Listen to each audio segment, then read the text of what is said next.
From BTN Studios, the Biblical Truth Network presents The Edge, a prison ministry podcast from Less Than the Least Ministries.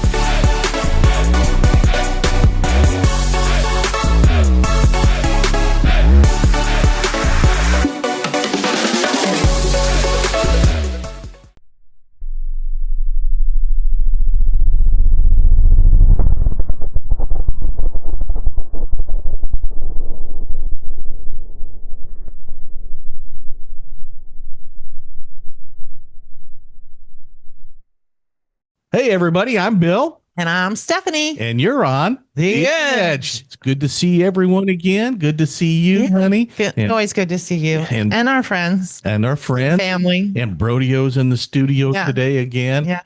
Should I go ahead and put him up there? What do you think? You can try, but his face isn't there right now. Yeah, there's old Brodio in the studio. He is here for reals, everybody.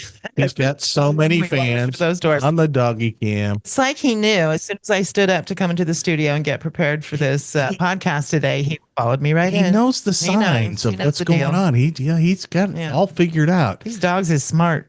He is.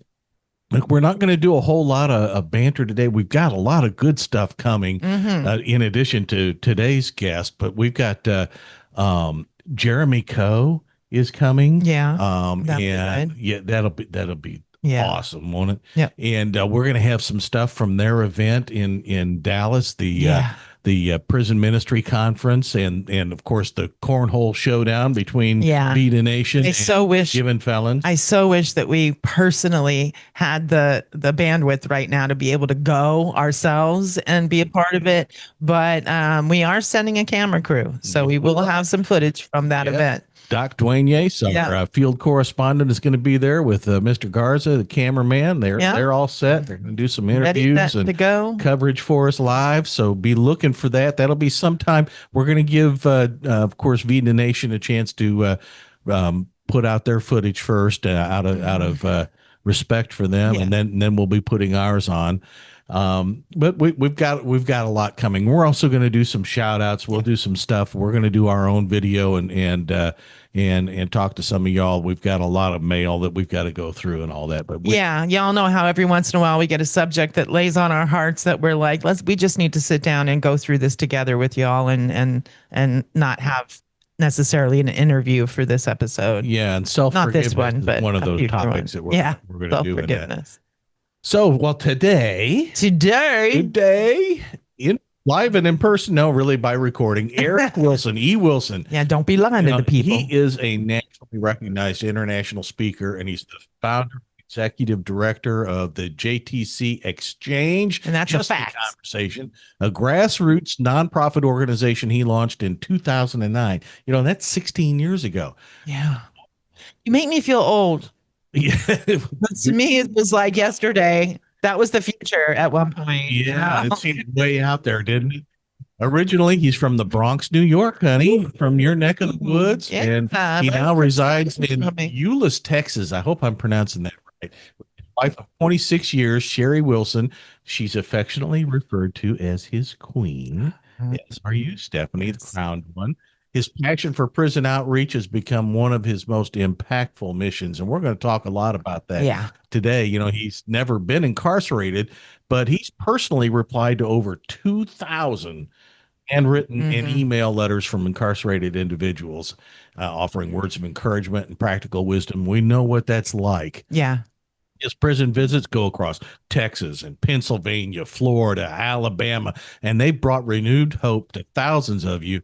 And for those of you that are in the free world watching this on YouTube or Spotify or Rumble, you can learn a lot more about him at jtconthemove.org. That's that website that was on his slide. And with that, we're going to welcome him in here. Erick Wilson, welcome to The Edge. Welcome. Thanks for having me. It's good to be on the edge of life.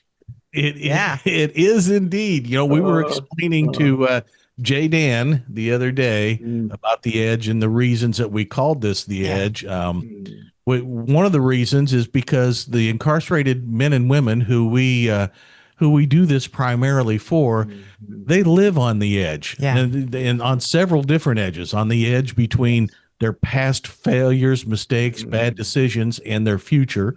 Not sure which one is going to dominate. As incarcerated individuals, when they get free in the free world, they kind of get pushed to the edges of society, and they live on the edge between shame and hope. And so it's kind of, but it's not even just for incarcerated individuals. Everybody in even the free world is walking on the edge sometimes, whether it be whether they're sitting on the fence and not truly jumping in and giving their souls and hearts to Christ, or whether they're living on the edge of poverty, they're living on the edge of addiction. There's so much that people live on the edge of. So yeah. So those are some of the reasons that we picked that name for this podcast. Give it a little depth. Yeah. Impressive. You know, you said it. I found out that whether in the prison or out here in the free world, it's the same conversation. Everybody's doing some kind of time. Yep. You know, once we were born, we started doing time. So, like you said, some people are doing time on the job. Some people doing time in a marriage. You know, everybody's doing time. It's all about how you're doing the time. So when you said that, it was just so on point for the edge, because I look sometime at the prison, and I look at us out here in the free world, and sometimes I'm trying to figure out who's worse. I'm being funny, but you know, everybody talk about the prison, but I'm looking out here. I'm like, we're not doing too good ourselves out here. A lot of us are on the edge in so many different areas. So I just wanted to jump in on that one. That was so on point, and I like the background of what you guys talking about on the edge. This is ringing in my head, on the edge, and what we're trying to do is get people off the edge and get them to start living. So that's right. Yeah, and the freedom is not a location. I say it all the time. It's not a location. It's a condition of the soul. You can be in prison and free, and you can be out here and be locked up and in chains. Yes. So you've got to start walking your freedom while you're in there. Yeah, absolutely. So tell us a little bit about just the conversation. I know you started it a long time ago, and originally, I don't think it was about prisons. That came later. So tell us about how you got started, and then about the transition from free world to prisons and how all that happened.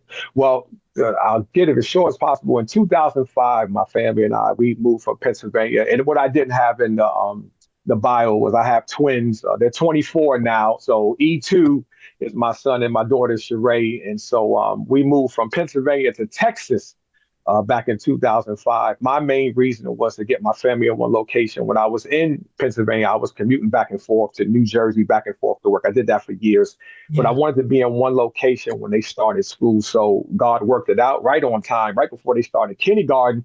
We moved to a place we had never been, to an area where we knew nobody, to start fresh. My thing was, the family is on one location. I'm cool. I didn't know what God had in store. I wasn't really worried about that, because I'm a firm believer that ministry starts at home. So when I got here, I just want to interrupt you for a second. If when you find out my background, you may think that I was stalking you the entire time, because I grew up in my teenage years and early 20s in Queens, right across the river from the Bronx. And then I lived in Pennsylvania and commuted back and forth to work in New Jersey for several years before I left and ended up coming to Texas. Wow. Now what you got? Now you done started some stuff. So what part of Pennsylvania? Let me ask you that first. I was in the Lehigh Valley. So I was in Easton. Where were you? Okay. All right. I'm getting ready. I can't walk off the set right now. So we just get started. Okay, let me get it back on. My family, my dad is originally from Reading, Pennsylvania. Okay. I was living in Allentown, Pennsylvania. Before I left Allentown, so I was in Allentown from 93 to 97. Then I was in Easton for 1 year from 97, because I worked for the airline. So I worked at JFK Airport and I worked at Newark Airport. So when I left JFK to move to Pennsylvania, because I was just tired of New York, I just had enough. I was doing time. Okay, I wanted to go home where there was peace and quiet. I wanted to go someplace where it wasn't all the hustle and bustle. So that was my time in New York, and I said, okay, I'm done. So I transferred to Jersey in '95, and then so I was working out of Newark, and then I was Newark to Allentown, back and forth. So he said Lehigh Valley, I was cracking up, and then I moved to Easton. And then I did the rambunctious when I met my wife, and she was living in Western Pennsylvania. And so they already thought I was crazy for driving back and forth, hour, 40 minutes in the morning, coming out of JFK to go home. That was a whole nother ball game, 5 different highways and all of that stuff to try to get back to Jersey to get home. But I moved to Western Pennsylvania. Now I'm 5.5 hours away from Newark Airport, an hour north of Pittsburgh, Pennsylvania. And so I did that for a good 7 years, and then now we're in Texas. So yeah, Stephanie, I think we've been stalking each other. This is some pretty serious stuff right here. Well, although I can see why you stayed. I can see why you only stayed in Easton for a year, because I couldn't get out of that place fast enough. It had all the problems of the big city and none of the solutions. Yeah.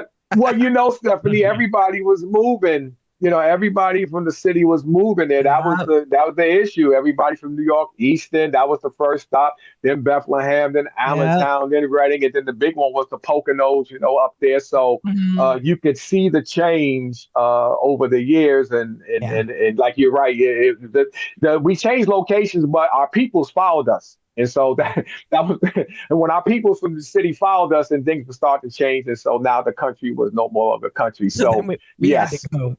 we had to go. We had to go. So now we come all the way over here. So they're coming out here too, but it's taking a little bit longer to get to Texas than it is to Pennsylvania. I want to on this just a little bit. Even though I was living in Arizona, I was working for a company called Transart Corporation that was founded out of Carnegie Mellon, and they were based in Pittsburgh. And so I spent a lot of time in Pittsburgh, and then I spent a whole year one summer on a project in Manhattan. Wow. So, New York and got a little bit in them. Yeah. Okay. All right. So that's what happened.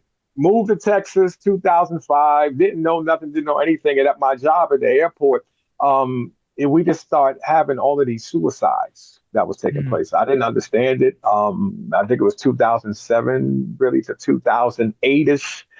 We had about 6 suicides. And so your show, On the Edge, now I'm new to Texas. I don't know what's going on. I don't know. I'm trying to comprehend. Every time I turn around, there's a body going out on the airplane, and there's this big ceremony. One of the employees had taken their life, or one guy had taken his whole family's life, and guys that we're seeing every day. How you doing?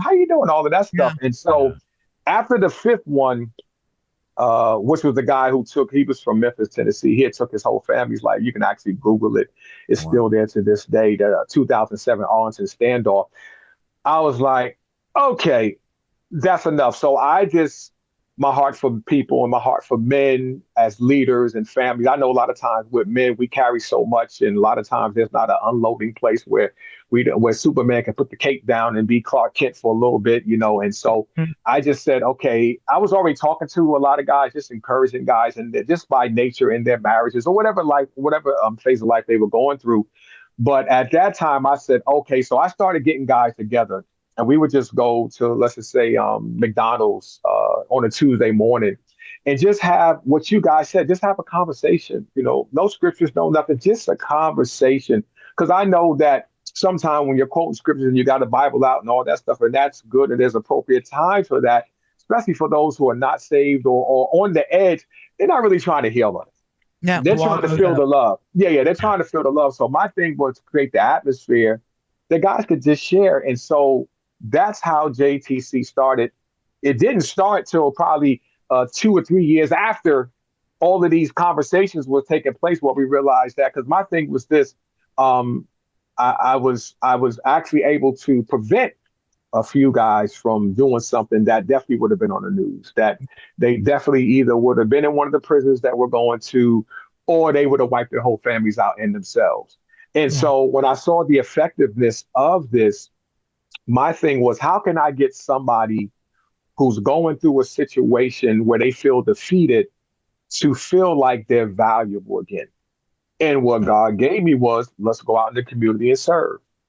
So that's how the whole serving part started. So then we started going down to different organizations and straightening up offices and whatever the case is, anything to get their mind off of what they were dealing with.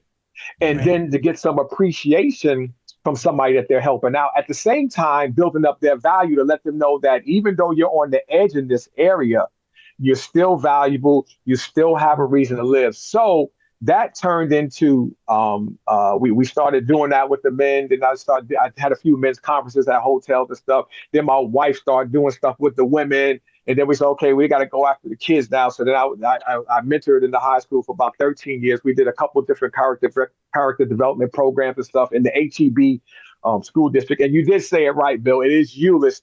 I call it the great city of Euless, Texas.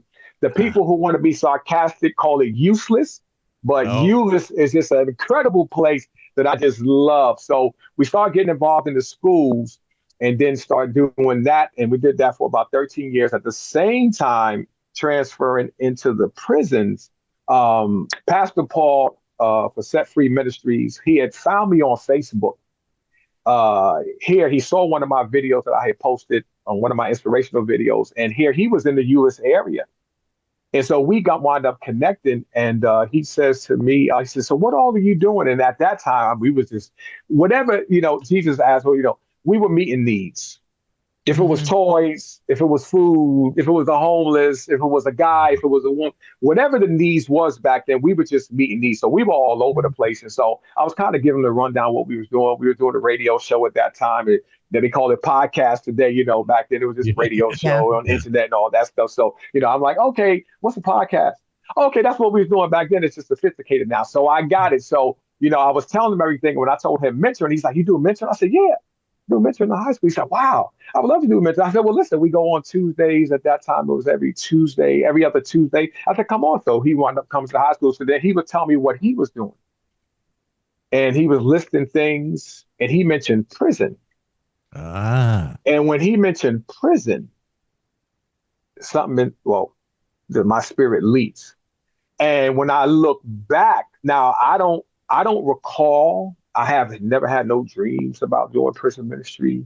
God didn't give me no vision on prison ministry. Absolutely not.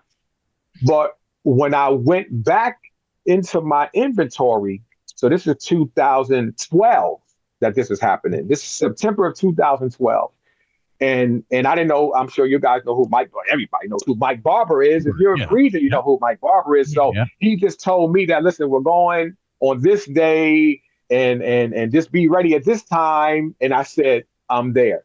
So backtracking on that, when I was in Pennsylvania, Western Pennsylvania at my church, my pastor at that time, Reverend Raxter, he had a close friend that was a correction officer in Mercer County prisons in Western Pennsylvania.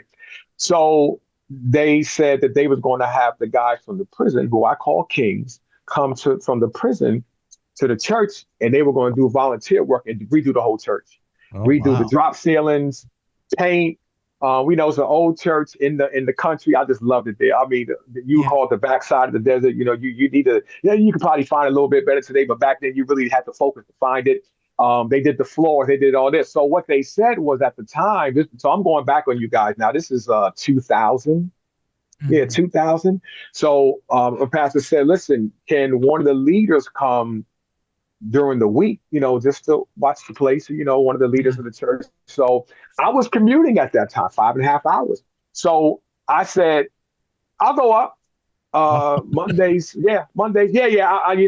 When you see my stuff, JTC is on the move. I tell people I really kind of slowed down from how fast I was really going years ago. I'm still going fast. I went from 120 down to about 95. So I'm still over the speed limit.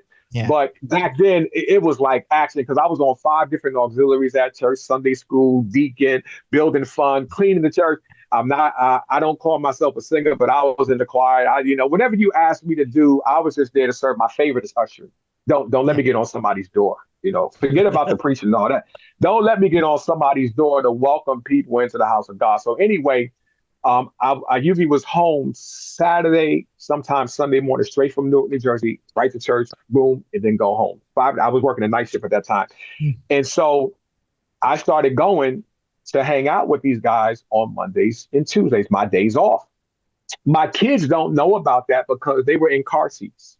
So they don't have no clue. So I'll put my kids in my car seats and take them to the church. We would park in the back of the church. It was in the country. left the windows down. There was no heat stroke. It wasn't Texas. There was no heat strokes, nothing like that. Underneath the tree. No and abuse. I would go right into the church. Yeah, I'd have been arrested back then. Yeah, I'd go right into the church and I'm hanging out with the guys, having a conversation.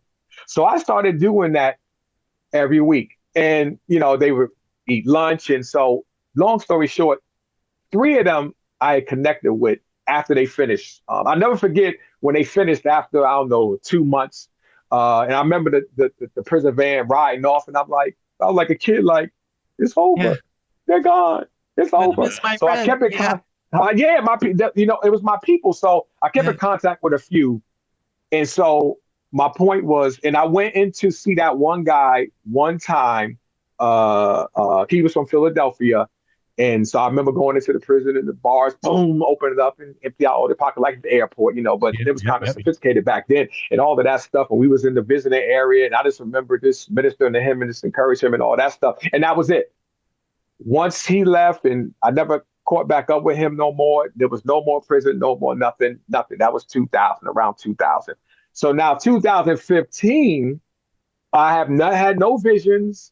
I ain't had nothing. I didn't even know how to get into a prison. I know I seen them on the high. Everybody sees the holiday going down 45. I'm actually going to the holiday this Friday to minister. So everybody knows the holiday on 45, but I had no vision until Pastor Paul was like, he was going to the prison. When I went with them that Saturday, December 15th, 2015, to the wing unit in Huntsville, first, I didn't know what to expect. But I remember saying, I'm here now. I think my son said that on the one podcast. I don't know if he said it on the one y'all watch. I remember his first time going, he was all nervous and stuff. And it's like, he's here now. And that was my experience. I'm like, I'm here now. I'm like, okay, everything was just happening, checkpoints and, take everything off and all of that stuff. And, hearing noise in the background. And so we get inside. The door slamming. All of that, the door slamming. Ain't no getting out. We hit so many curves at the wing unit. If they told me I could leave, I wouldn't know which way to went. I wouldn't know which way to go. So we're taking curves and all this stuff. So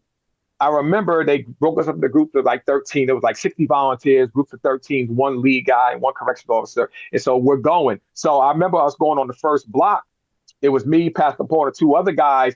We were kind of like together. I probably was more with them and they was with me because I didn't know what's going on. We're approaching the cell now. This showtime now. This is not TV. We are approaching the cell and there's a human being behind there. So I'm just trying to fill out the situation and see what's going on. Trying to act like we're all cool and not scared. No, right? Of course. Listen, Stephanie, come on now. New York City, we know how to do it. We know how to do it. So 100%. I may be gone, but I still know how to do it. So that's right. I'm just trying to feel my way. And then after we did, so I think there was 30 cells on each floor. So we had to hit 4 floors, 30 cells, 15, 20 minutes each floor. And Pastor Paul, I love the way he describes it because he was watching me. He said that, he could see me processing like, what's going on here. So I went from like, I don't know. Okay, I'm with y'all. Don't y'all leave me. And then one of the leaders says, listen, y'all got to split up. We got to hit as many cells as possible. Y'all can't stay together. And I was like, uh-oh. Yeah, it's over. I'm on my own. It went from that to I was literally getting in trouble because every time it was time to go to the next floor, I was stuck in a cell ministering to somebody. Yeah. And I was now... some of my problem is that when it comes to the kingdom, I get locked in. I can forget about time. I come out of time and I'm just focused in. And it's like, okay. And you're like, what is this? Is this ministering or speed dating? Come on. Yeah. That's what I'm trying to say. I'm like, listen, what's the rush? We got a good thing going on over here. And they're like, come on, we got to go. And I'm like, okay. I'm not conscious of time. I'm not conscious of the protocol of prison and how we got to move it when the correctional officers. I'm locked in. And I realized just first impression here, but you don't strike me as a person who is at a loss for words very often either. You could ask my wife about that. She'll agree. That's another thing we have in common. I said, listen, would you rather me be the type of husband that you got to motivate and you got, come on, honey, you can do it. And she does that at times. Or would you rather me be like this? I said, I'm sorry. This is just how it is. all the time. So I do better now because I got a clock and I'll watch myself, and I've gotten better over the years. But I said, this is a lifestyle for me. And so when you said that, Bill, I was always looking for someone that I'd have to hold back a little bit. Yeah. Rather than what I called the 10-pole lawn boys. The ones to get started, you have to go. Yeah. Yeah, that ain't a problem, Bill. Yeah, Bill. For me, Bill, you just come take the microphone, and the microphone's gone. I'm like, oh, I guess it's over. I think I went too far. So yeah, that's kind of how it went. So yeah, that God moved, and I went from to I was just locked in, and so at the end, I'll give y'all this. At the end, Mike Barber had a service that evening, and we missed a lot of guys because when we went to certain blocks, they were eating chow. We went to other blocks, they were on the rec yard. So I don't think we got as many guys as maybe the other teams did. They might have hit the timing right. But at the end of service, we all came into the gym, the 60 volunteers, and we were going to the back of the gym. Again, I don't have a clue. I'm just following the lead. I'm the sheep. I'm just following everybody. Well, one of the guys that was with us, there's 4 of us that came from the Dallas-Fort Worth area. He knew the guys who set up the sound system for Mike Barber. And let's just say it was December, but it was 80-something degrees in Texas on that day that we were there. I remember the guy saying that the only reason they have these fans on is because of y'all are here. I said, huh? That's only reason because y'all are here. If y'all weren't here, I was just like, well, so it was a hot December. Yeah. Well, the guy says, listen. And it's not exactly, and it's stuffy inside there too. Oh, yes. Oh, yes. Yeah. 80 degrees, stuffy, smelly. Yes. All day. Yeah, we was in there since 1 o'clock. So now it's 6-something, so we've been rocking and rolling all around the joint. So the guy says, oh, no, come this way with us. The guy who knows how to set up the sound system and stuff, the stage for Mike Barber. So I'm just following. So instead of sitting in the back of the gym, I'm actually, when Mike Barber comes in, I'm sitting behind Mike Barber. Right. There's water underneath the seat.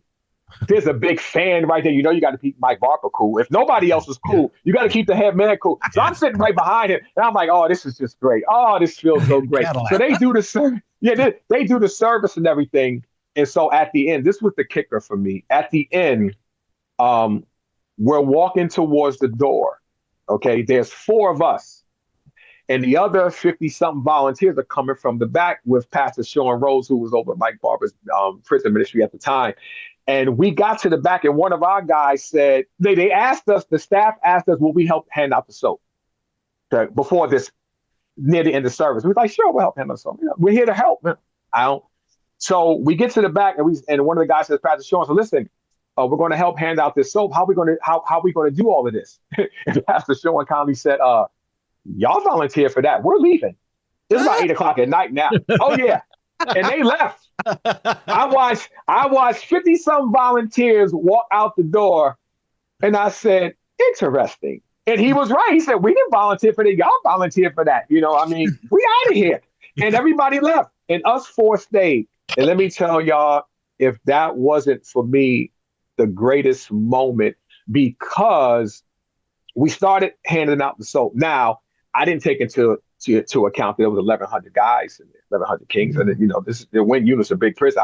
I just this is a sea of white, and so we got in formation. 2 guys got to the crates because it was Christmas time. I didn't know how valuable Dow soap was in prison. Oh yeah, I found out that day. We had the good stuff.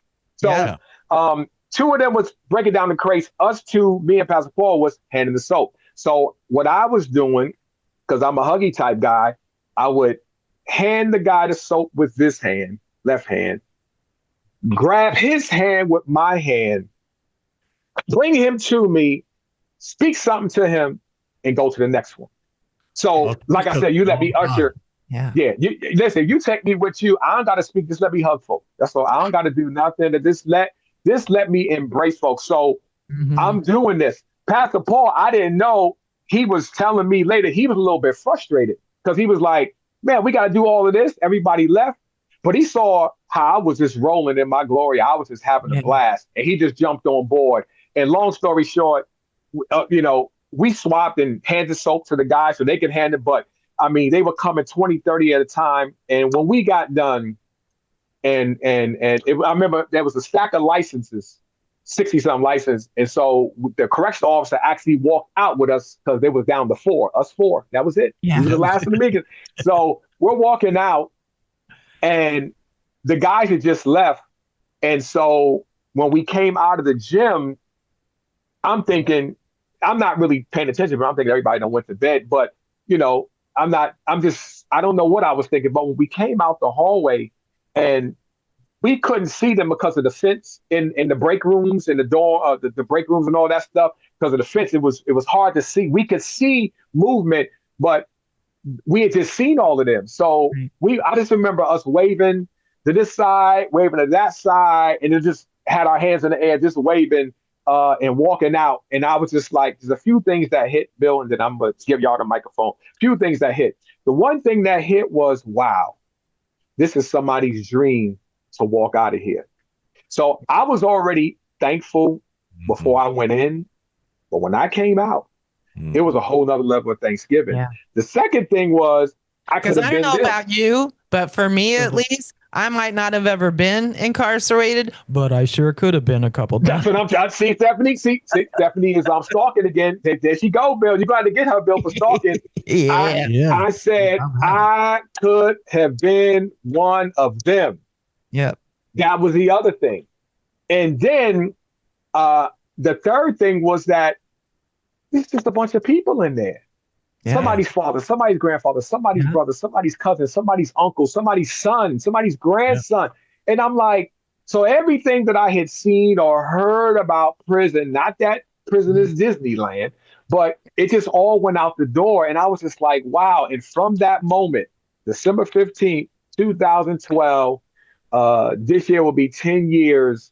I've been hooked because I love rooting for underdogs. I love rooting for underdogs. I wasn't a Michael Jordan fan. If y'all watch basketball on, I wasn't a Michael Jordan fan until he was on the Wizards. I was never a Jordan fan when he was on Chicago. But when he was on the Wizards and he was an old guy trying to prove everybody wrong, I started rooting for him. And so when I look at the guys in the prison, the ones who've been counted out, cast out, where the family left, whatever the case is, for me, the challenge is just great to see them win. I want to see the underdogs win and to see the potential that they have on the inside of them and the wisdom and the knowledge. And for those who are really in the word, I remember the one time in the service, I just said, man, I just come to stir up the pot, man. Yeah, I ain't teaching you nothing you don't know. You guys are in this thing, man, for real. So that has just been my experience. And I was able to take my son in when he finally turned 18, right before the pandemic hit. And my wife has even got to meet some of the families, and we'll get into all of that if y'all ask me the question. But that's how we went from that, the schools and the toys and all that stuff, to the prisons. And even when I go sometime, I'm like, it's like myself on this side is saying to myself, you still doing this? Yeah. You going again?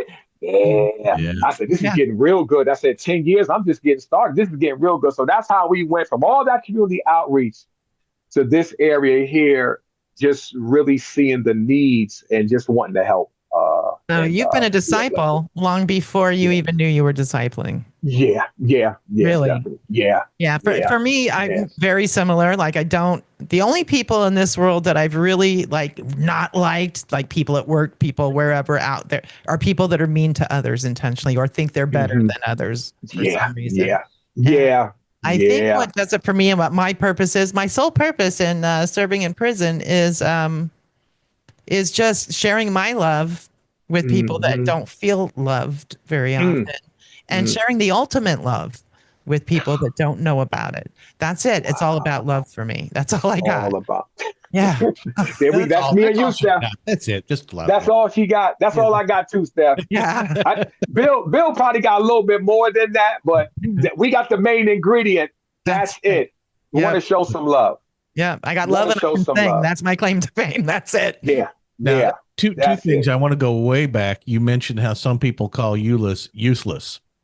I got something for you on that. Oh boy. Anybody who calls something useless is admitting their own ignorance. Woo! Means that they haven't figured out what its use is. There isn't anything on earth that God doesn't have a purpose for. That's right.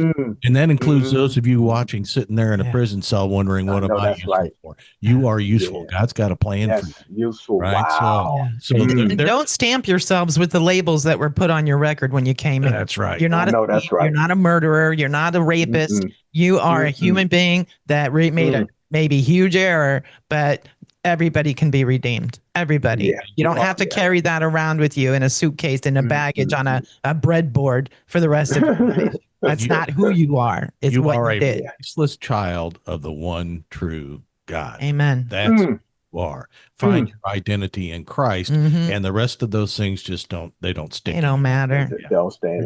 No, they don't. No, they labels don't. That people try and put on you to make themselves feel better about themselves. Yeah.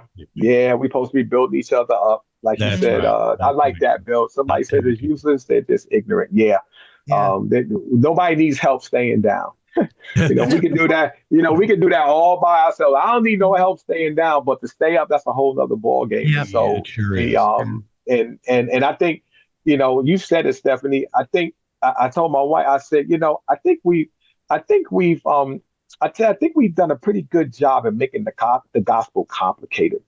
I said, we're so smart. I said, it comes down to the love. I said, that's the bottom line. I said, it's the love. It's the love. If you know how to love somebody, man, you can do this thing. I mean, it'll spill over into, I don't care if you're going into the prison or you're baking biscuits. If the love is there, the love is what's going to change things. And that's been my thing.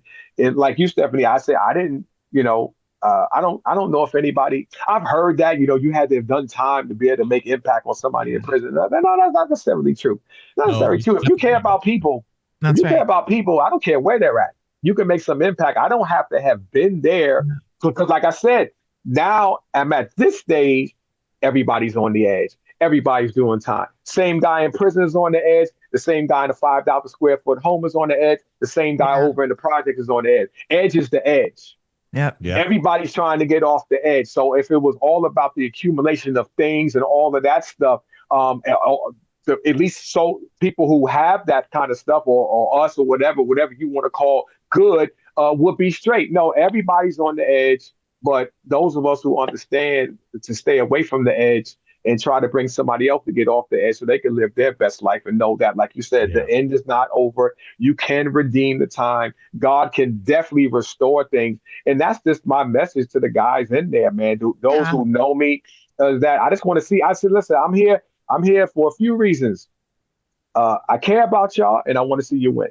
And I said, trust you me. The only reason I'm here is because God's got me here. Because there's a whole lot of places like I'll tell them in Huntsville, there's a whole lot of places stop between Huntsville and Dallas-Fort Worth area that I can stop and have to have a great time. I said, I'm here because God has me coming here. I can guarantee you, if it wasn't for that, I said, if y'all weren't in this building, I wouldn't be here. All these towns in Texas that I've come across. See, guys, I've been around Texas. I've been around, and I say this, I say it jokingly. I was talking to somebody when I was traveling the other week. So you guys are in Humble, so you know where Hillister is at. Yeah. Hillister up from Woodville. Yeah. Come on now, Bill. Don't fade on me now. I know you're supposed to know this. And so he knows the area better than I do. All right, yeah. So Hillister is right up from Beaumont and Hillister and Woodville and Jasper and all this stuff. Yeah. So I said. When we say JTC is on the move, it's really the Holy Spirit is on the move. That's our little slogan thing. Yeah. And I said, I've run around this state, but I said, not just the Houstons, not just the Dallas-Fort Worth, not just the San Antonio, not all. No, I'm talking about the real Texas. Yeah. All in between these little towns. Yeah, all of that stuff. I'm saying, so I've gotten to experience so much going around this state. I've been around, and so I've got a pretty good perspective. And so I get a joke out of it when I'm talking to somebody from Texas. And let's just say, if I say even Humble, people at Houston or Beaumont, so I've heard of Humble, but a lot of people in Texas, they just heard of the places they heard of, or they may have heard of a place, but never have been there. So when I tell somebody, have you been to Humble? Have you been to Hillister? Yeah, it's near Houston. What state? It's up from Beaumont. Yeah. Yeah. I said, you got to go on the map and you got to expand it. Yes. And you'll see it, but it's there. It's there. It's there. So it's just been a joy to roll around Texas. And I'll give y'all this one that Pastor Paul had told me. He was from, I don't know if y'all know, but you might know where Slayton is at. That's down from Lubbock. So you got Lubbock, you got Abilene, you got Snyder, Texas in the middle. Then between Snyder, Texas and Lubbock, you got Post, Texas, you got Slayton, Texas, you got all these towns. And so I was at Dalhart. I was at the unit in Dalhart. That's about as far north in the panhandle as you can get. Dalhart, Texas is closer to the capitals of New Mexico, Colorado, and Oklahoma than it is the capital of Texas. I got you. So you was all the way. Oh, yeah, man. You was all the way up top. Yeah. You was all the way up top. It got cold there. Now, in fact, that's one of the units that I hope to get to if I had a bucket list. Yeah. It would be on my bucket list to go to Dalhart and to Holiday and Goree, because those are three units that I was on. Now Dalhart and Goree, I went to church there, but Holiday was on when I was in transit, coming through intake. That's where I went through intake, so I never got to go to church there.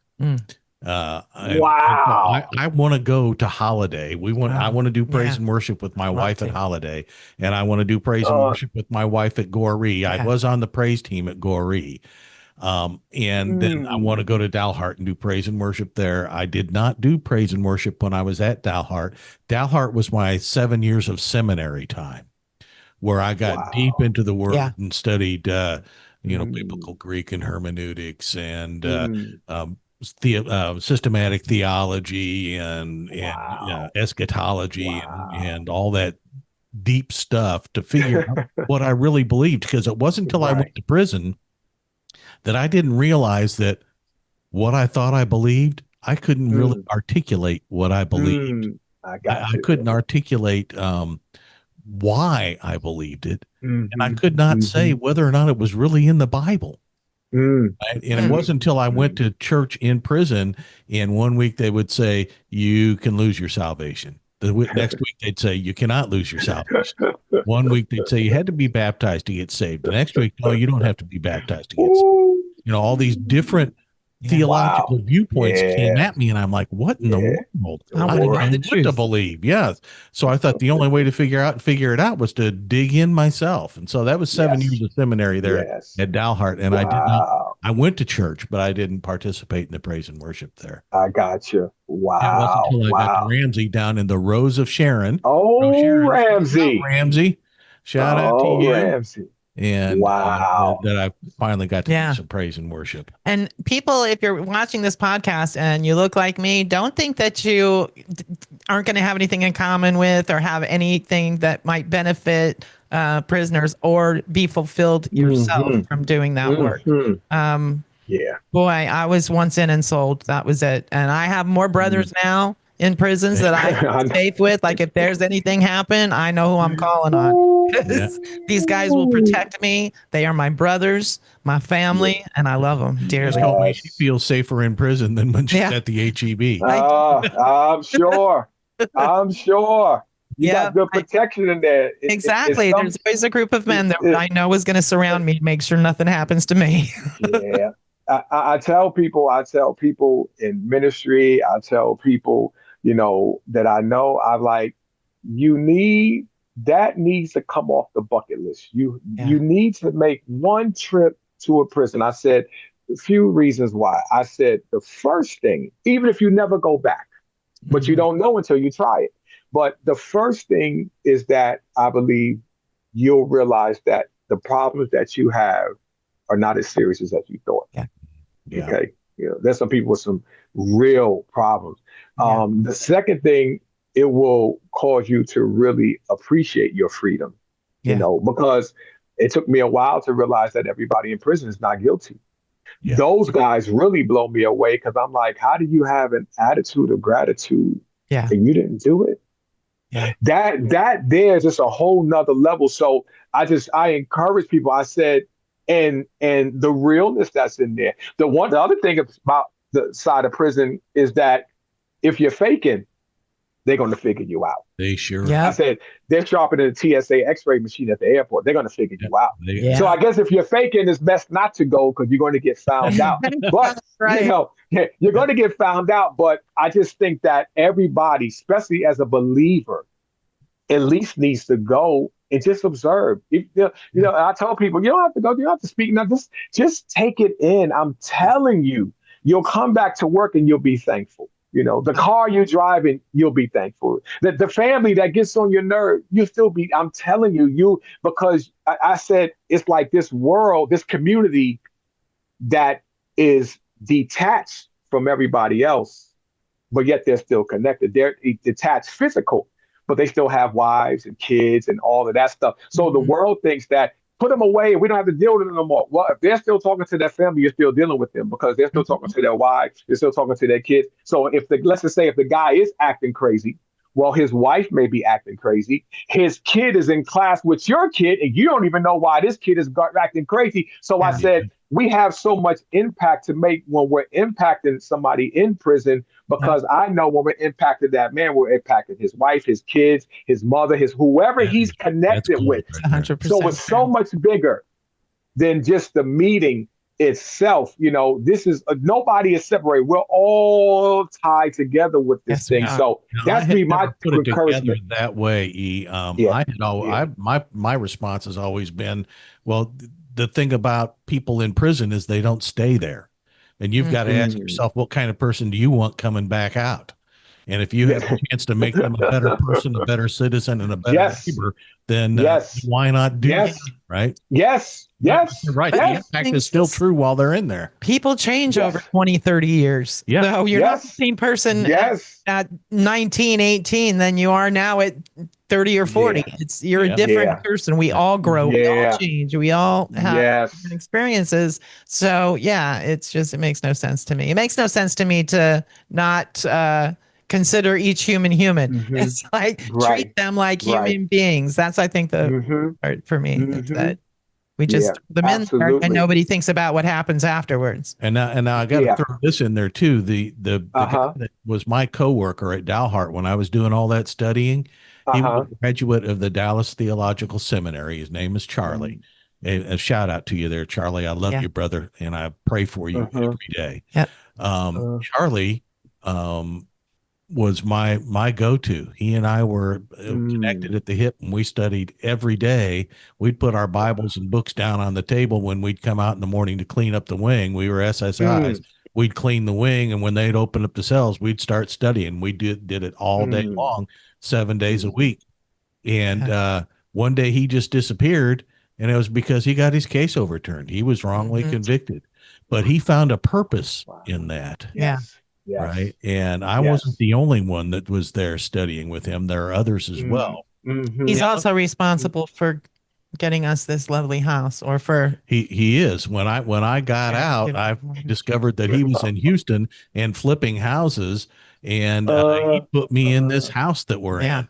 So, God has a plan and purpose for you in there, even if you're wrongly convicted. You have a way to make an impact on the world. Think of all the people that we're talking to right now that I'm telling this story to. That was I would not have been able to tell if it had not been for Charlie Martinez, who was in on a wrongful conviction. So. And also, I think that for me personally, I believe that if you're just coming out, instead of thinking that you're going to start your own prison ministry and be doing it by yourself, go in with a church or an organization that's already going in your area so that you can get an idea as to what it is, what it's all about, what the processes are for getting the coin. From the other side of the coin, for being able to get a service at all in there. So I would think that might be the better way to start going in, so that you can at least build a foundation for the ministry that you then want to launch. And here's a little anecdotal story for you. When you talked about people feeling like they've got it rough. One day I'm in my cell with my cellie at Ramsey. Now, we had TVs in our house and lay there with headphones on and watch TV. And we're watching the news one day, and they're showing the traffic. in Houston, and it's backed up like crazy on I-45. What day isn't it? Woo! Right? And it's Houston. And my cellie, Norm, Norm, I don't know where you are if you're watching this, but shout out to you, Norman.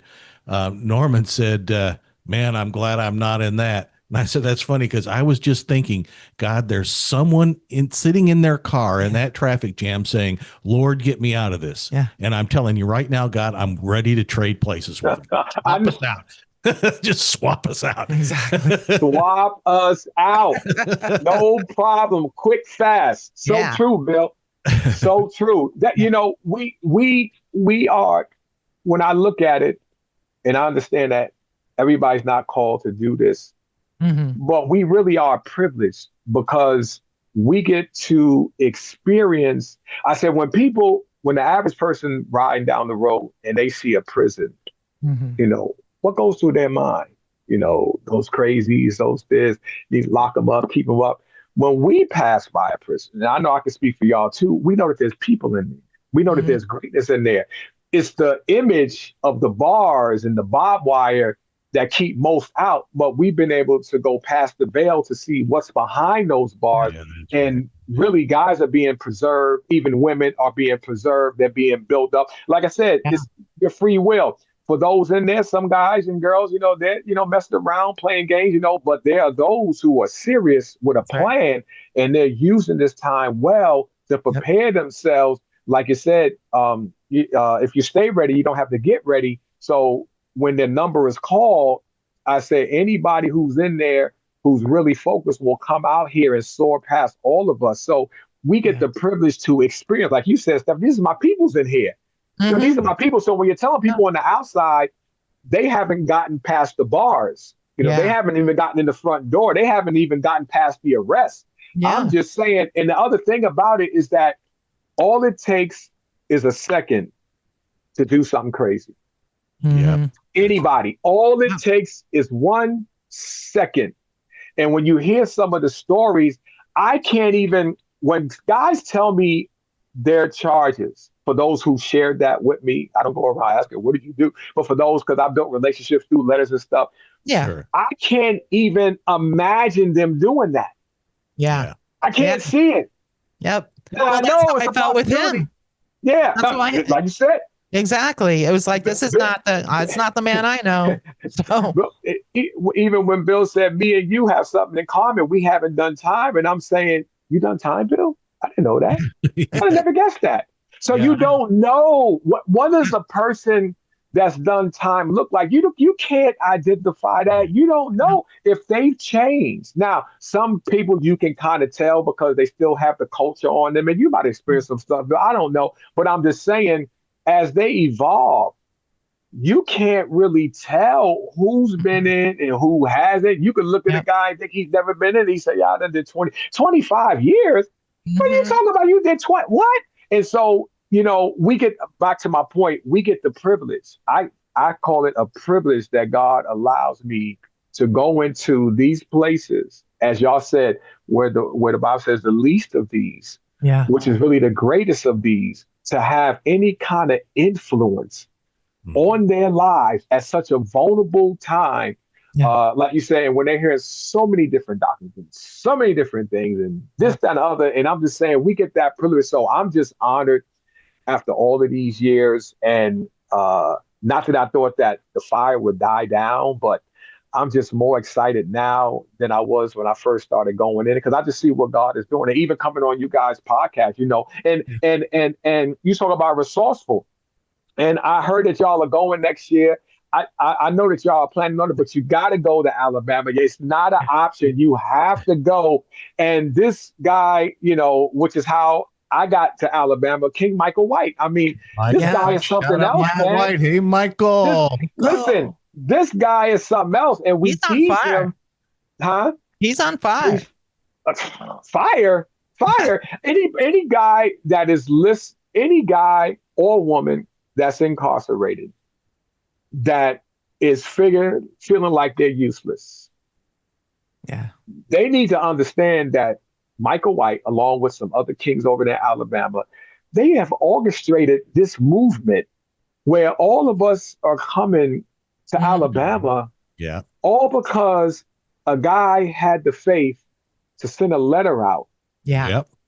And I'm saying, I said, that's remarkable. And when you get to see Mike, I don't know if you heard, but I'm looking for this big guy. I don't know why. And I was looking for a black guy, actually. I don't know why. I don't know what made me think that. But when I see this guy, when I finally get to Alabama last year, I mean, Mike ain't nothing but, I'm teasing you, Mike, Mike ain't nothing but about 2 feet tall. littlest guy, but power. Don't let the size fool you. Yeah. Don't let the, and I just said, and I just said, wow. And it was such an honor to meet him, man. And just the other guys there. He works in the tag plant at the home in there in Atmore, Alabama. And all the guys in the tag plant, you know, they got a corner over there where we hang out when they on break. You guys are really going to love it. But I'm just inspired by his faith. Yeah. That he's got all these ministries coming across the country through a tablet. Yep. So somebody else is watching movies. That's fine. You know, you're allowed to enjoy yourself. Yep, that's right. This guy is on a mission. I see it. And I'm saying, you got me to come from Euless to, I said, I've never been to Alabama before. I've been around. I just never been there, had no reason to go there, and may have never ever went. Yeah. And I told them that. I said, but because of you, I got people in Alabama now. I'm going on my 5th trip. 1, 2, next number 5 coming up. Nice. Next month. And I'm saying, you know, and the brothers and you know, let me give you this one. I got to give you this one. You talk about these experiences, you know, Holman has, we call it life row, but it's death row. Mm-hmm. Yeah. And shout out to Jimmy Davis on life row. Oh, Jimmy, hey, we love you, brother. He's doing our Maria challenge now. And we are so excited about Jimmy Davis. Let me tell you. Hey, you mentioned my man, Jimmy. Let me see. Is this it? Yeah. Yeah. This is not just his book, but an autographed copy. I love it. To me. Yeah. So you see, Bill, you talk about my people. Jelly on my face. Bill, can you see the jelly on my face? I'm jelly right now. Hey, hold up. And then, have y'all heard from King Anthony Tyson yet? I have not. That's Jimmy's boy. Next time you talk to Jimmy, King Jimmy, ask him what's going on with King Anthony Tyson. King Anthony Tyson had wrote this book. You can get it on Amazon. It's Reflecting on Life from Death Row, Anthony Tyson. It's on Amazon, actually. Wow. Excellent. I got this book and Jimmy's book last year after my first trip. And also, this is you talk about my peoples, and so this is my autograph from Anthony Tyson on Death Row, and we call it Life Row. And I say that to say this, that when I go, I'm just a people person. We have the protocols. I'm into the people. I don't care about protocols. I'm into people. And so them guys, that's like Steph. That's my peoples. And so King Melvin. So you got down there King Jimmy Davis. King Tamok, you got King John, you got King Statch, you got King Jimmy Davis, Anthony Tyson, and King Melvin. Now, just to show you the love, all right. The last time I was there, I'm a creamer drinker. I'm not a coffee drinker. There's a difference. I gotcha. People like coffee. I like creamer. Right. So I add coffee to my creamer. Yeah, I add coffee to my creamer. Not the other way. I said I'm prejudiced. I don't like black coffee. I like white coffee. Yeah, I can't. I don't do black coffee. I can't. I need. So anyway, I'm a black coffee. Don't even come at me with that. All right. Yeah. So me and you, Stephanie, here we go again. Yeah. Some creamer, some caramel. So anyway, I think we might have been separated at birth. Because I know we might be twins, Stephanie. That's you right. never know. So. On Death Row, I've never, out of all the years, I don't recall me ever drinking any coffee because, like I said, I need the caramel and all that. If you got the caramel, I'll get the vanilla, French vanilla. So anyway, I'm on Death Row, and so this was in February, and so we get ready to have service, and King Melvin brings out the coffee making all that stuff. And he says, you want some coffee? I'm like, so you, like I said, I tell you I don't do black. And them guys drink black. So they pass black. They drink black. And I was like, I said, nah. I said, I'm a creamer guy. He was like, no problem. So he did his thing. Boom. I took a sip. I said, all right, man. I said, okay. I said, all right. That was in February. When I went back in April with Jay Dan, and we came into the service, and he was doing the coffee. And he said, you want some coffee? And I said, all right, Mel, I'll take some coffee. I was already ready to get some cream and put it in there. Yeah. When he handed me that coffee cup and I took a sip, I said, I looked at him and he said to me, I didn't forget. Wow. Man, come on now. I said, oh, Mel, no, you didn't. He said, I didn't forget. He made my coffee perfect. I was ready to, okay, give me. I said, I didn't forget. So this is on death row. These are the people that I'm saying, I said, there's just been so much that has taken place down here in between services. You have the service, but with JTC, we say, it's not just the event, it's what's happening before the event.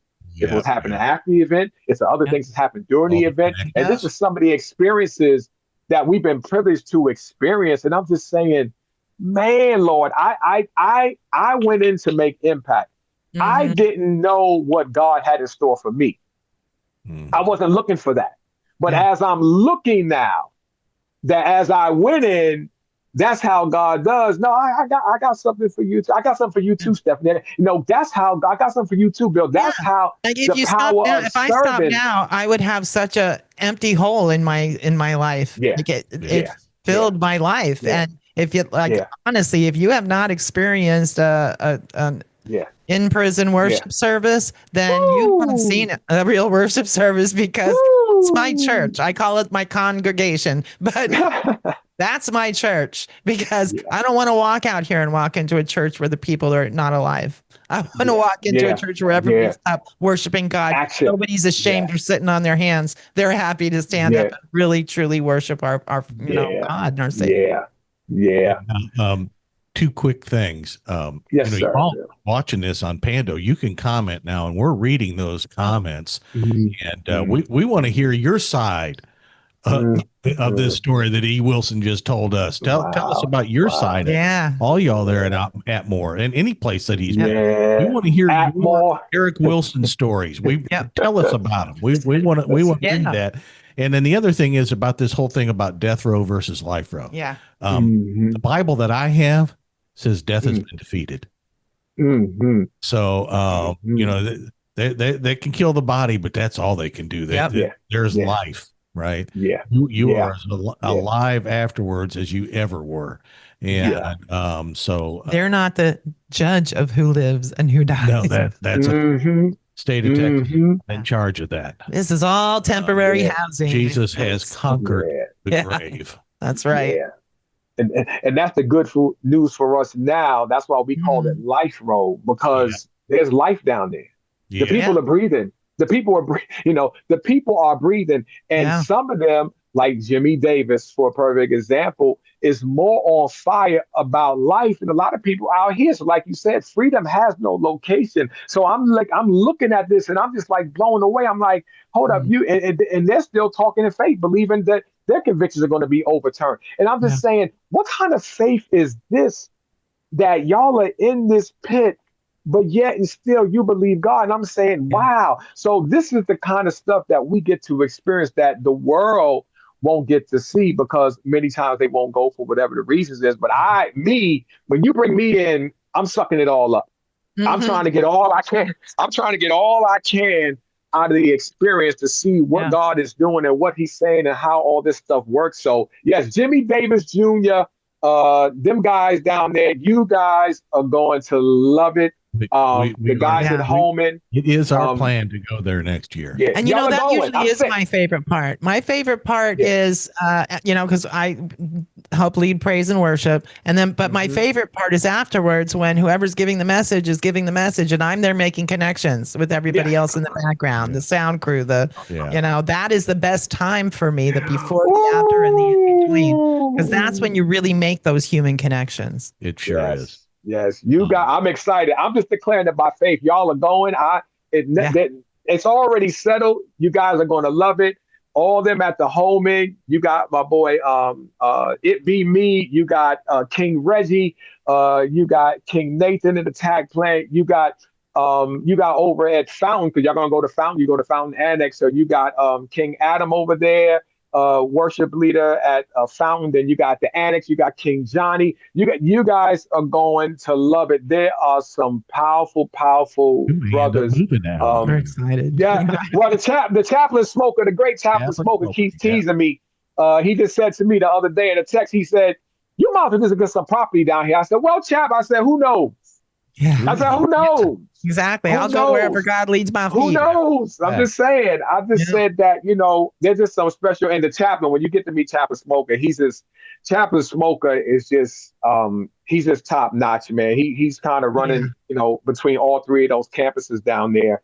And he's just some kind of guy, man. And I love how open he is. I love how open he is to bring people in that that the inmates have requested to come in. That not every chaplain takes advice from their their clerical help. King so Michael I give White him a lot of credit for that. I give him a lot of credit for that. King Michael White always says, if it wasn't, he said, chaplain had to listen to me and then respond. And he did. And look at what has happened. Like you said, so we don't know who God is going to use. But this whole experience, when I'm picking it all apart, is just mind blowing for me. How God has done all of this. And now, like you said, now you guys are coming in. Michael will tell me, we got somebody from California coming in, and we got somebody from this coming in. And I'm just like, man, I said, this is absolutely amazing. And I didn't know, Michael had told me this, that Jay would have beat me, but I was just able to, with my schedule, I was the first one to go down there. Wow. And I'm like, what do you mean the first one? And Mike says, in the 26, so Mike might have 20, I've been going almost 2 years. Mike might be at 28 years now. So at that time, at the 26 years I've been here, he said, "You are the first ministry." And I said, so now I'm like, what? Yeah. I said, what do you mean? That doesn't even make, and he was like, no, nobody has come here. So Michael White and them guys at the Holman have really revolutionized this whole thing where you guys and Jay, like I said, I came through to Jay on his podcast. That's how I got found out. I'm getting a letter from Alabama. I'm like, I don't know nobody in Alabama. What is this? Yeah. And then I come to find out it was off of the podcast. And next thing you know, then boom. And so when he asked me, would I be interested in coming, and had the chaplain reach out, I said, "You talking about a guy who's already on fire. I don't need much to push me off the edge." So I was like, let's roll, but I just want to get to people who want to be fed and are hungry. So anyway, so you guys are going to love it. I'm just telling you, you're going to love it down there. The rest is just timing and, planning and logistics, but we're getting there. We started something not too long ago. We interviewed a lady named Ashley B. Collins. And she does prison ministry in Decatur, Alabama at Morgan County Jail. Yeah. And she told us about a lady that she ministered to there. She called her Maria, who would take Bible verses and write them out on strips of paper and keep them in a bag. And then when people would come by, she'd have them reach in a bag and take out a Bible verse. And she talked about the number of people whose lives she positively impacted by those Bible verses. So we started a thing that day called the Maria Challenge. And we have issued the Maria Challenge to people to do that. Yeah. To write out Bible verses on strips of paper, put them in a bag, and hand them out to people. She said even cops were coming by Maria's cell to get to get Bible verses. And some, we got responses that some men and women were already doing that. But we said that's okay. Wow. It's still the Maria Challenge. Yes. So I know that's right. Yeah, you're already doing it. That's all. And Jimmy Davis Jr. is one of those that's doing the Maria Challenge now. And so now this is we've got kind of a Michael White challenge now. Yeah. There are a lot of you watching who could be doing what Michael White is doing to get excitement at your prison unit to bring ministries in there. And to spread the word about podcasts like this. I was just looking the reason the light changed. I pulled up our subscriber list in Pando, and we have one in Connecticut, one in Iowa, one in Kansas, one in Mississippi, and one in Ohio, one in Pennsylvania. You're the only one. You need to spread the word. Yeah, spread the word. The word, right? And then once you get the word spread, invite us in. We'll come there. We want to come see you and celebrate with you because Jesus loves you, and so do we. Yep. Wow. And those of you who are watching right now that you're saying, well, all this is great. I haven't really given my life to Jesus Christ. You have the opportunity to do that today. And Pando makes it super easy for you. Right there on your screen, there's a button that says accept Christ. Yep. I want you to reach up right now, if the Holy Spirit is moving you to do this, and tap that button that says accept Christ. And you're going to get a new screen when you do that. And it's Jake Bodine, the CEO and founder of God Behind Bars. He's going to tell you about salvation and lead you through a little prayer. You can say that prayer right where you are. And then there's another button to tap that says, I'm ready to accept Christ. When you tap on that, you're in. Everything changes. You change, your whole life changes, your future changes, and even that button there will change to say Christ accepted. We do that once there because you only need to get in once. And then let us know because we want to love on you. We want to welcome you. We want to celebrate this new life that you've chosen with you. Yeah, you can write to us or just put it in the comments there. We will see it in the comments and we will celebrate with you because we love you. Jesus loves you. He has a plan for you. This isn't the end. This is your beginning. Begin it today. Accept Christ. Amen. Amen. Mr. Wilson. And by the way, we may be family. My mother's maiden name was Wilson. Here we go. Wow. He just wants to get in on the similarity. Get in on this, but it is true. My mother's maiden name is Wilson, and my grandfather on my mother's side was a Presbyterian pastor, and he baptized me as an infant. And he died long after that. It was not my fault. He was old. But he passed away not long after that. But I was baptized by my grandpa Wilson.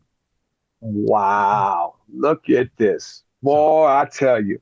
I would listen, we are family. This is what it's about. This is, it's about the kingdom. It's about, everybody coming together and sharing stories and empowering each other. And I'm definitely just privileged to be on y'all podcast today. And, I know, that people are going to be, men and women are going to be encouraged and all that stuff. This is what it's all about. So y'all two are just something else. Y'all are a joy. So y'all, I don't know if you can see y'all, but I can see y'all, you might be able to see y'all, but I'm seeing y'all from a different angle. And I was like, to have a husband and wife that's, on the move like this and y'all are doing what you're doing and impacting lives. I'm like, this is what it's about. This is what it's about. And when you said if I say one last thing, the salvation, I told my wife and I said, I don't know how to do church. Okay. I know how to live. I said, God, don't know how to do church. I'm saying the God I serve is 24 hours a day, 7 days a week, and I said, and I've been trying to keep up with what he's doing because he does so much. And I told my wife, I said, if you're a believer and you're just kind of walks and do this thing, you're getting robbed of the moments of life. Yeah. You really got to pay attention. You might not catch everything, but you can catch a whole lot more than what you are catching when you're paying attention and you're going by faith, expecting him to do, whether it's exceedingly abundantly above all we can ever, whatever it is that we're believing for. I'm saying, I've been watching and I said, So when I made that statement, I don't know how to do church. I said, I just used that. I said, I remember it was that one person. I said, the problem with y'all, you keep punching out.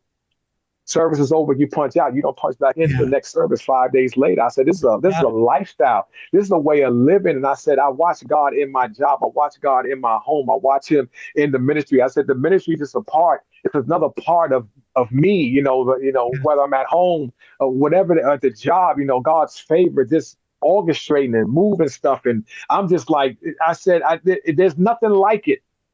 I'm just backing up y'all prayer of salvation. There's nothing like Jesus. I know it for myself. So I've seen it. It's gone past the book for me. I've seen this for myself. I've seen him operate. I've seen him save. I've seen him deliver. I've seen him set free. And the fact that I'm going into a prison is just another miracle. I said before I was saved, people forget that church is the body of Christ. It's not the building that the body of the Christ congregates in. Yeah. So wherever you are, if you're in the body of Christ, you're churching all the time. Yeah, dude. So you never go in, you never leave. It's just that place that you call church. That's just a building where the real church congregates. It's just like freedom. Freedom isn't a location, neither is church. That's right. You can find church on a map. And Christianity is a verb. It's not a title. Yeah. Amen. See, you said, Stephanie, what my mentor, Dr. C.L. Williams, told me. He said, when people ask you, where's your church, tell them that you're standing in it. Yeah. You're standing in it. I am it. That's 100%. It's everywhere I go. We have a church. So it don't matter if McDonald's or in the car or whatever the case is.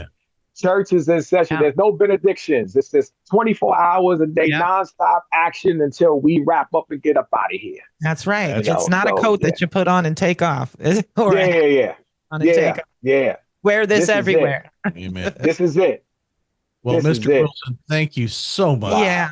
For joining us. We're going to have to get together again because this was fun.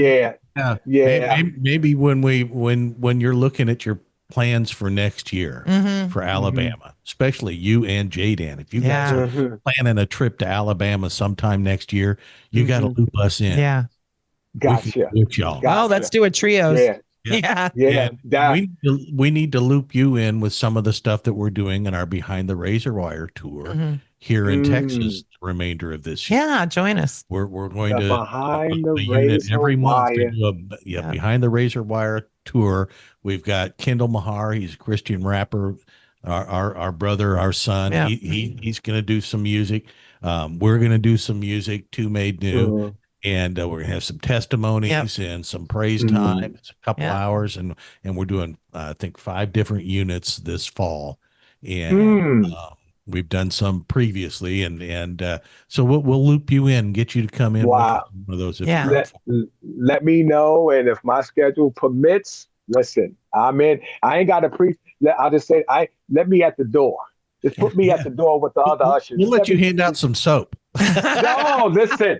I'm the guy for the job. Soap, water, whatever. I can sit amongst it. Like Stephanie said, I could just sit amongst the people and just relax. Listen, that would be awesome. So y'all let me know. And if my schedule's available, I'll let you know. If I can, I can't. But if I can, I'm excited about it. So thank y'all again. I love the idea of ministries coming together and working together because we all have the same boss. It's not like it's just not a competition. No, we're trying to reach. Right. And Bill, I will. Now you make me feel privileged that as I go to the holiday unit on this Friday, that that's one of the ones you got on your bucket list. So it's going to feel even extra special that I get to go again, knowing that one of these days you're going to wind up going, not even knowing that you was there at one time. And so that's one of the prisons I've been going to now. I think at least, I don't know, I lost count. I think about 5 or 6 years now I've been going there. So maybe you can get us in there to do worship with you sometime. Yeah, sure can. I sure can. We'll make a date of it. We will. Yeah. Wow. All right. God bless you, Eric, and give our love to your beautiful queen, Sherry. I sure will. We said thank you for sparing this time. We know how precious the time is together, and we don't take it lightly that you spent this time with us. We do appreciate it. Yeah. Yes. I thank y'all. I think that was I think it's a wrap. I think it's a wrap. That's what I was trying to come up with, but my brain wasn't functioning. The queen said it's a wrap. So, Bill, when the queen says it's a wrap, It's a wrap. It's a wrap. On top of she's from New York City, it's a wrap, Bill. That's right. It's a wrap. All right. So then we will say so long to everybody, and we'll see you next time right here on The Edge. The Edge. All right, y'all. Bye-bye.